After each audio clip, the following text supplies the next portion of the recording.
साथियों, जब भी भाजपा को सेवा करने का मौका मिलता है तो विकास की स्पीड और स्किल दोनों बढ़ जाती है।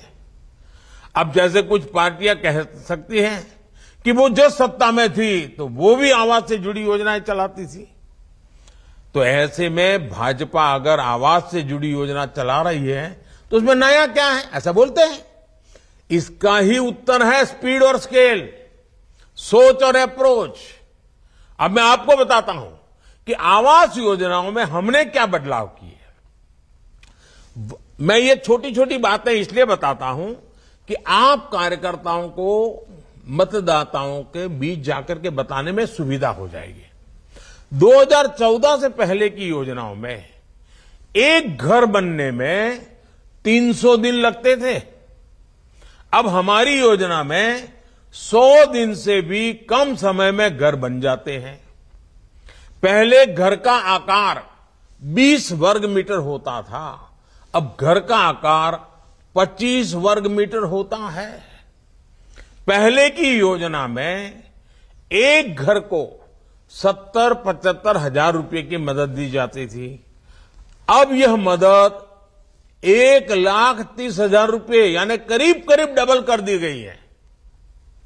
इससे भी बड़ी बात यह है कि ये पैसे अब सीधे लाभार्थी के बैंक अकाउंट में भेजे जाते हैं। कोई बिचौलिया नहीं, कोई कट की कंपनी नहीं। पहले की आवास योजना में लाभार्थी की पसंद का बिल्कुल ध्यान नहीं दिया जाता था। हमारी सरकार की आवास योजना में घर उसमें रहने वाले परिवार की पसंद के हिसाब से बनता है। पहले की आवास योजना में 4 दीवारें खड़ी करके घर देने का दावा किया जाता था।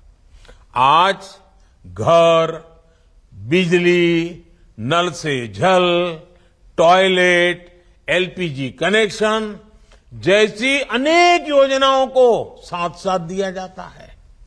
मैं आपको स्पीड और स्केल का एक और उदाहरण देता हूं।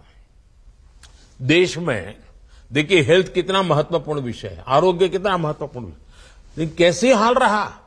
देश में पहला एम्स 1956 में शुरू हुआ। कांग्रेस ने उसका भरपूर श्रेय लिया, ढोल बजाते रहे बस। लेकिन दूसरा एम्स कब शुरू हुआ? पहला तो 56 में बना, दूसरा कब शुरू हुआ इसके बारे में कांग्रेस कुछ नहीं बोलती है, मुंह पे ताला लग जाता है। आपको जानकर के हैरानी होगी, दूसरा एम्स बनने में करीब करीब 50-60 साल लग गए। वर्ष 2003 में जब अटल जी की सरकार आई तो उन्होंने और ज्यादा एम्स बनाने के बारे में योजना बनाई। ये योजना स्वास्थ्य सेवाओं और मेडिकल शिक्षा में क्षेत्रीय असंतुलन को दूर करने के लिए बनाई। इस योजना को भी यूपीए सरकार ने ठंडे बस्ते में डाल दिया। बहुत ज्यादा मांग बढ़ने और देश की जनता की मांग करने पर आधे अधूरे मन से काम किया गया। किसी तरह 2014 तक देश में एम्स की संख्या बढ़कर के 7 पहुंची। याद रखो, यानी 60 साल में एम्स की संख्या 1 से बढ़कर 7 हुई। लेकिन अगले 9 वर्षों में जब हम आए तो हमने देश में एम्स की संख्या को 3 गुना बढ़ा दिया। अब बताइए, डबल इंजन सरकार की ताकत है कि नहीं है? अब देश में 7 नहीं 20 एम्स है, 20। इसके साथ ही देश में 3 नए एम्स पर तेजी से काम भी चल रहा है।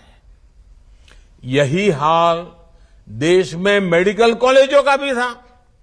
आजादी से लेकर 2014 तक देश में मेडिकल कॉलेजों की संख्या 380 थी, 400 से भी कम। हमें आने के बाद पिछले 9 साल में देश में मेडिकल कॉलेजों की संख्या 600 से भी ज्यादा हो चुकी है। भ्रष्टाचार के खिलाफ लड़ाई में भी पहले और अब में बहुत बड़ा फर्क है। कांग्रेस ने भ्रष्टाचार मिटाने में कोई रुचि नहीं दिखाई, क्योंकि वो खुद ही भ्रष्टाचार का सबसे बड़ा स्रोत रही है।